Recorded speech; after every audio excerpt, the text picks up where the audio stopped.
ইংল্যান্ডের বিরুদ্ধে চতুর্থ টেস্টে চাপের মুখে পড়ে গিয়েও ভারতীয় দল আবারও ঘুরে দাঁড়িয়েছে। প্রথম ইনিংসে হতাশাজনক ব্যাটিং করার পর দ্বিতীয় ইনিংসে বল করতে নেমে ভারতীয় স্পিনাররা ভয়ঙ্কর হয়ে উঠলেন। এর ফলে টিম ইন্ডিয়া অনেকটাই কিন্তু আত্মবিশ্বাস ফিরে পেল। 3 নম্বর দিনের শেষে ভারতের হয়ে রবিচন্দ্রন অশ্বিন এবং কুলদীপ যাদব নজর কেড়েছেন।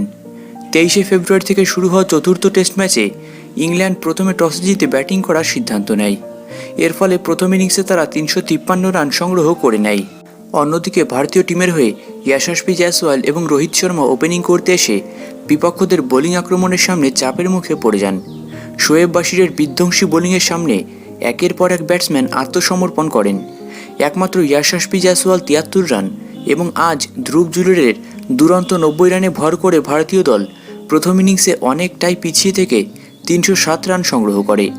তবে চাপের মুখে দাঁড়িয়ে দ্বিতীয় ইনিংসে বল করতে নেমে ভারতের হয়ে রবিচন্দ্রন অশ্বিন এবং কুলদীপ যাদব ভয়ঙ্কর হয়ে ওঠেন। অশ্বিন প্রথমেই ওপেনার বেন ডাকেটকে মাঠের বাইরে পাঠিয়ে দেন।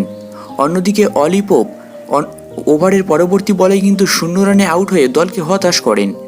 এরপর ওপেনার জ্যাক ক্রলি এবং জনি বিয়ারস্টো স্কোরবোর্ড এগিয়ে নিয়ে যান।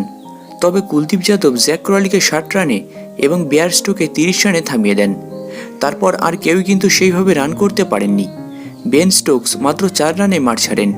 ফলে ইংল্যান্ড দ্বিতীয় ইনিংসে 10 উইকেট হারিয়ে মাত্র 145 রানই সংগ্রহ করে। ব্লু ব্রিগেডদের হয়ে এই ইনিংসে রবিচন্দ্রন অশ্বিন 51 রান দিয়ে 5টি উইকেট সংগ্রহ করেন। এছাড়াও কুলদীপ যাদব 4টি উইকেট তুলে নেন।